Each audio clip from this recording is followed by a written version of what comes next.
सुगस जियो Financial services के पिछले 5 से 10 वीडियोस अगर आपने चैनल पर देखे हैं तो एक डायगोनल पर हम इस समय काम कर रहे हैं और last session 1 hour time frame पर उस डायगोनल पर आपको प्रॉपर रिजेक्शन देखने को मिला है लास्ट आवर के अंदर।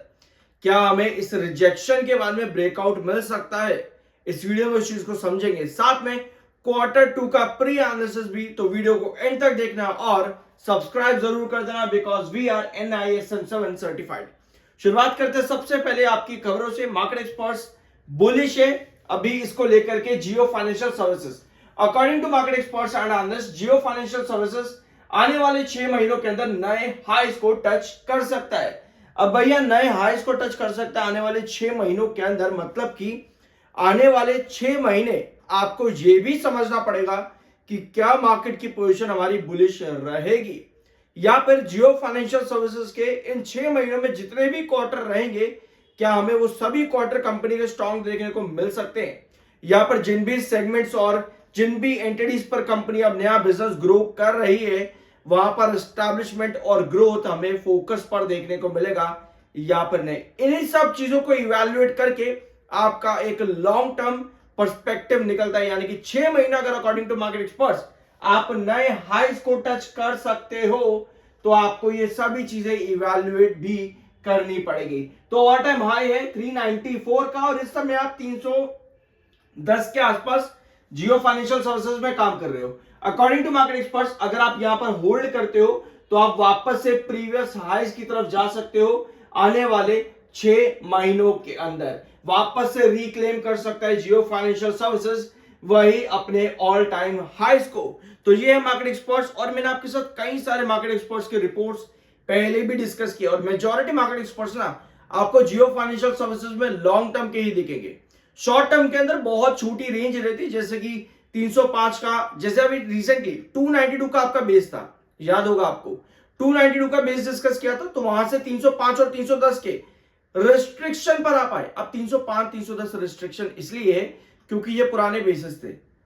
नए व्यूअर हो कोई दिक्कत नहीं है, चिंता मत करो, सब चीजें आपको समझ में आएंगी यहां पर कि क्या क्या अभी बोला है। इसके अलावा कंपनी की Q2 की डेट है 16 अक्टूबर और इसका प्री एनालिसिस अभी हम वीडियो के आखिर में लेंगे। Apart from this technical point of view पे अभी आप न्यूट्रल हो। 41.9 का MFI, 49.8 का आपका RSI, टेक्निकल्स न्यूट्रल है।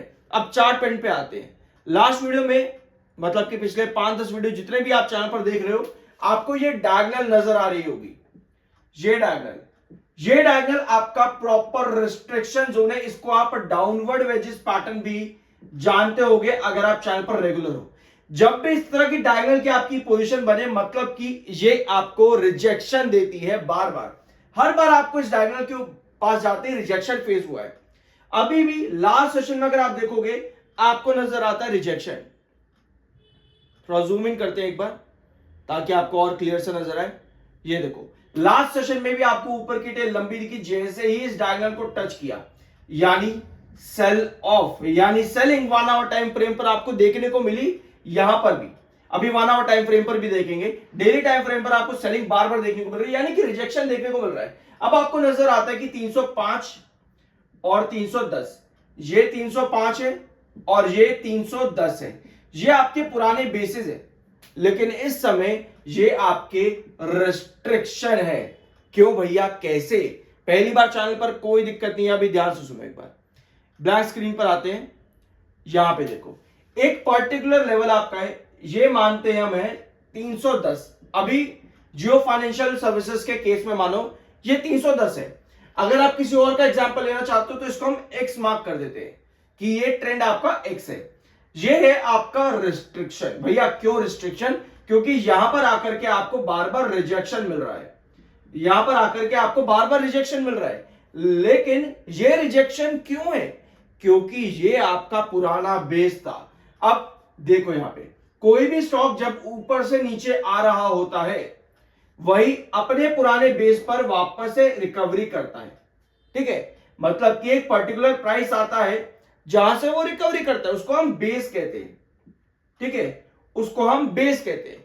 अब उस बेस के नीचे जिस दिन आपका स्टॉक आ जाएगा और फिर वापस से उस बेस पर आने की कोशिश करेगा, तब वो बेस आपका बन जाता है रिस्ट्रिक्शन। और जियो फाइनेंशियल के केस में 310 आपका जो पुराना बेस था अगस्त सितंबर के महीनों में, अभी वो आपका क्या है, रिस्ट्रिक्शन। किसी भी रिस्ट्रिक्शन को ब्रेकआउट देने के लिए यहां पर एक और ड्रॉ करते हैं, किसी भी रिस्ट्रिक्शन को ब्रेकआउट देने के लिए जरूरी होता है एक हैंगिंग बेस बनाना, मतलब कि लगातार वहां पर बायर अट्रैक्ट हो रहे हैं, डेली बेसिस पर आपका वो पर्टिकुलर लेवल आ रहा है, डे ट्रेंड के अंदर। ब्रेकआउट तब जाकर के मिलता है जब आपका हैंगिंग बेस क्रिएट हो जाए। हैंगिंग बेस के बाद में यहां पर आपकी दूसरी अपॉर्चुनिटी क्या होती है कि एक कैंडल आपकी बन जाए सस्टेनेबल कैंडल, मतलब कि आपको ज्यादा वेट ना करना पड़े हैंगिंग बेस बना करके।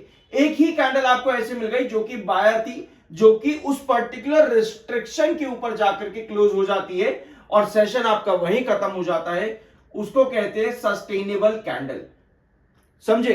तो आपको कभी भी ब्रेकआउट अगर चाहिए मार्केट में किसी भी रिस्ट्रिक्शन के ऊपर, वापस से आपको बेस उसको बनाना है अकॉर्डिंग टू पास्ट पैटर्न, तो आपको ये दो चीजें वहां पर जरूरी होती हैं। 1 आवर टाइम फ्रेम पर भी अगर आप देखोगे तो यहां आपको नजर आएगा प्रॉपर रिजेक्शन।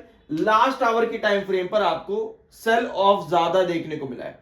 इसको भी थोड़ा सा जूम इन करते हैं, यहां पे इधर देखो, यहां पे आते ही आपको सेल ऑफ दिख गया और फिर अगले सेशन, अगली लास्ट आवर के अंदर ही, उसी सेशन के लास्ट आवर में ही आपको रिजेक्शन फेस होता देखने को मिला, जिसके बाद इस ट्रेंड के नीचे आपकी क्लोजिंग आ जाती है। तो ये कंडीशन रही जियो फाइनेंशियल सर्विसेज की लास्ट सेशन के अंदर।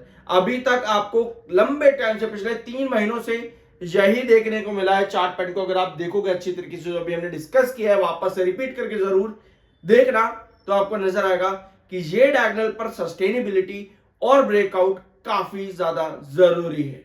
बाय सेल की कोई रिकमेंडेशन नहीं है। आई होप कि वीडियो आपको पसंद आया होगा। क्वार्टर 2 का प्री एनालिसिस यहां से लेते हैं। We are NISM 7 certified, subscribe के बिना मत जाना। ऑपरेटिंग मार्जिन परसेंटेज, क्योंकि अगर हम यहाँ देखेंगे कंपनी का पिछले 3 क्वार्टर की बात अगर हम यहाँ पे करें, पिछले 3 क्वार्टर के डाटा लेते हैं, 71, 69 और 75% ये कंपनी का OPM परसेंटेज आया है। ऑल दो कंपनी के रेवेन्यू में मैं फिर आपको बता रहा हूँ, जो एक्सपेक्टेशन से उसके ताबड़तोड़ कंपनी ने नंबर दिए। जून के अंदर रेवेन्यू बहुत स्ट्रांग था और प्रॉफिटेबिलिटी पे भी बहुत स्ट्रांग थी कंपनी की।